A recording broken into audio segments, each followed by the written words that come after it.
Dear friends, here we meet again. I do believe it's our 21st session. And this time it's about, as we promised to release this, it's about astral projection.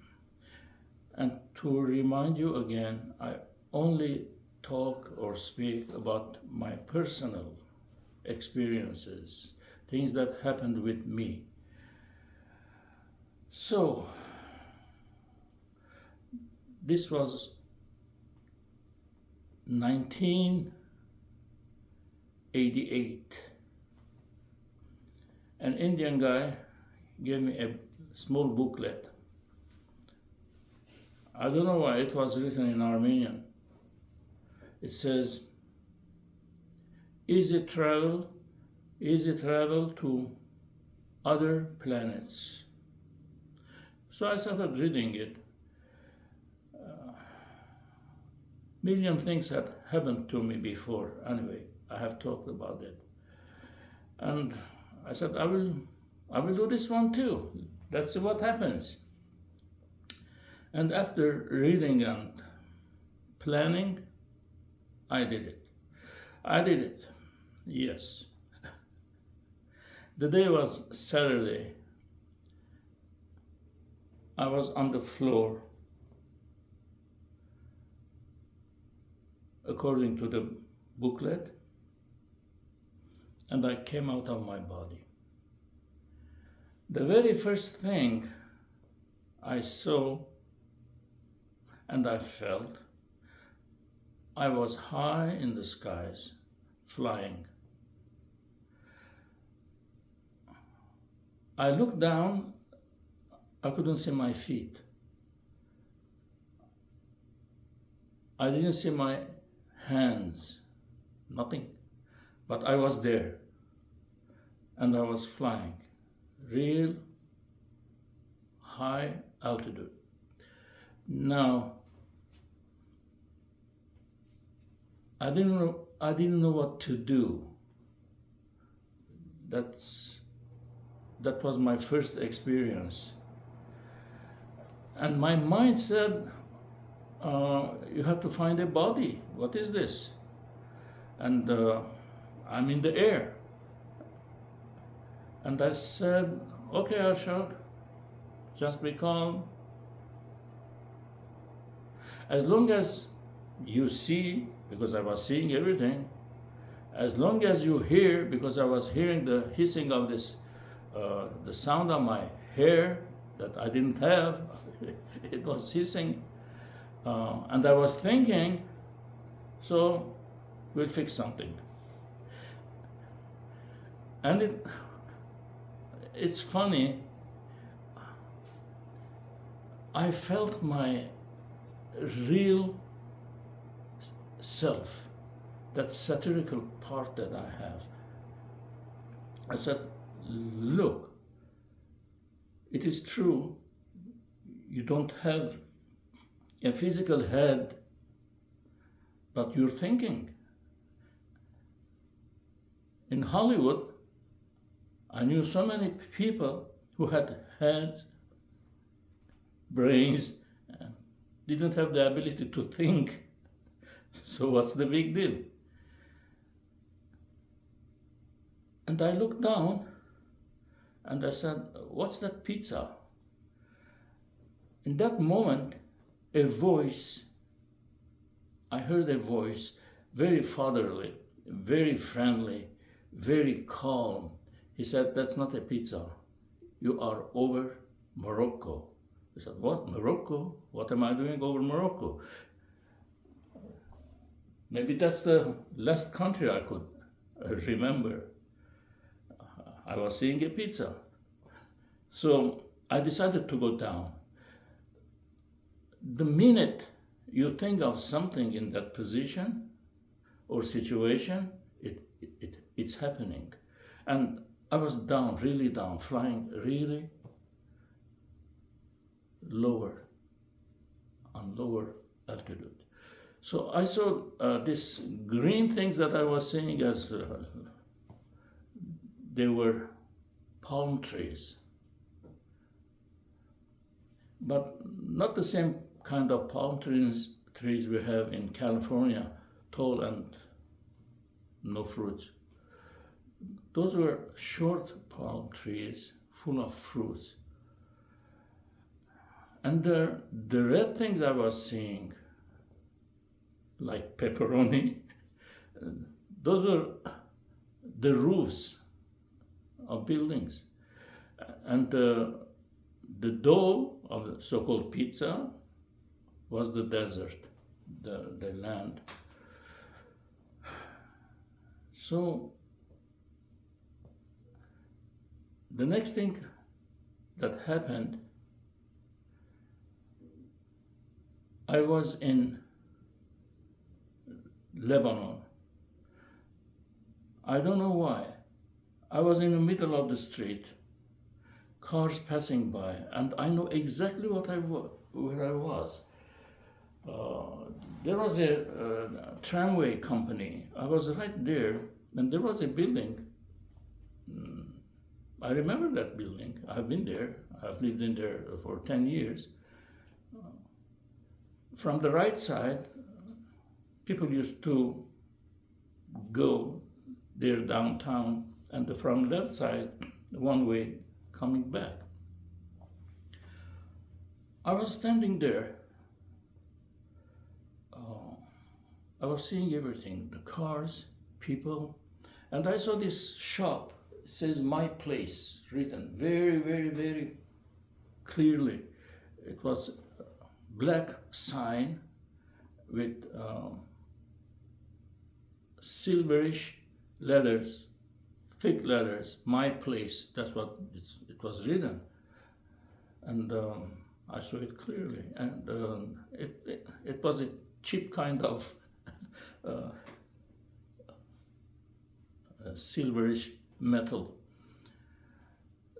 See, the thing is, the book that I read didn't tell that you have to decide where you have to go. So that's why I was wondering, why am I here? So, and the next episode, I was flying over England. I never wanted to go to England. I have nothing against it, but there's nothing for me there. So I was flying, and I see this channel of water, and there were boats. I clearly remember the one boat that was all sharp yellow color and numbers on it. And when the waves were coming, the boats were going up and down, and I'm flying over it. Little later, I came to a big building on my right side. The very same voice said, "You are next to Buckingham Palace." I said, "Okay."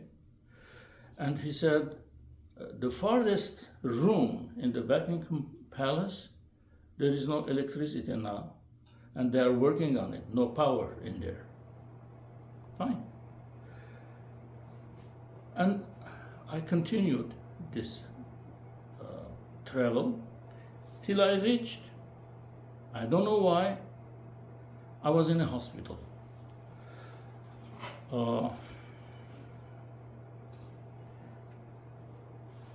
It was the hallway of the hospital. I never knew that hospitals have doors that time. I'd never been there.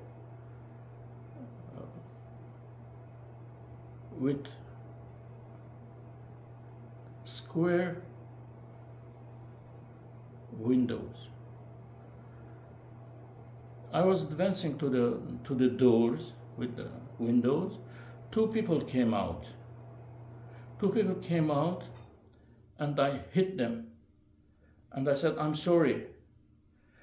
The voice said, "Don't talk to them. You are on different frequency. They will never ever hear you.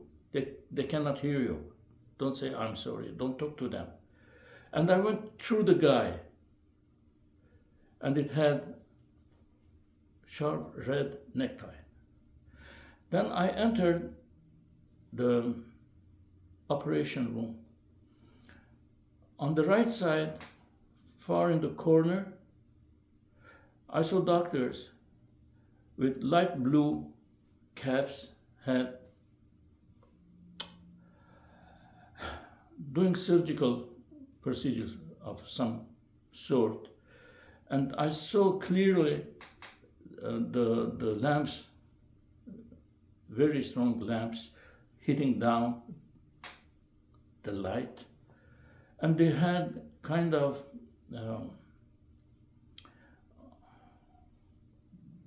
binocular type of eyeglasses. It was in the corner. I turned left. I cannot look through cuts and wounds. I turned left, and there was the window. I went out of the window, and I saw this street down there. Cars are going and coming, and I was walking in the air. I went to the next building. There, everything changed. Everything changed. It was a darker room, like dark brown chocolatey floor with a big star on the floor. And I saw this figure I had seen in Egyptian tombs, stuff like that. They call it Anubis. He was thin, tall, with long ears, he was like a dog face. He showed me a door, very small door, with round shape. He said, enter there. I said, no, I will not enter there. And he said, I'm telling you to enter there. I said, no, I'm not entering there. No, you have to enter. No, I will not enter. So I came back. I hit my body. I rolled on the floor. At the same time,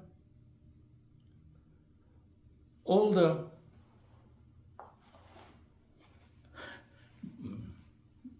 lights of every room in my house lit up. My wife said, there is jinn in this house. I said, no, that's me. There is nothing there. The point is, but I learned something very important there. First of all, I had to decide where to go. Second, more important, maybe, and for surely, we will have that time in our lives that will reach that point, that they will tell us what to do. I didn't obey. Because I remember it says God or whatever, creator, creation, gave man free will. If you have free will, I thought to myself, I don't have to obey nobody. I have free will. I don't enter there. I go wherever I want to go.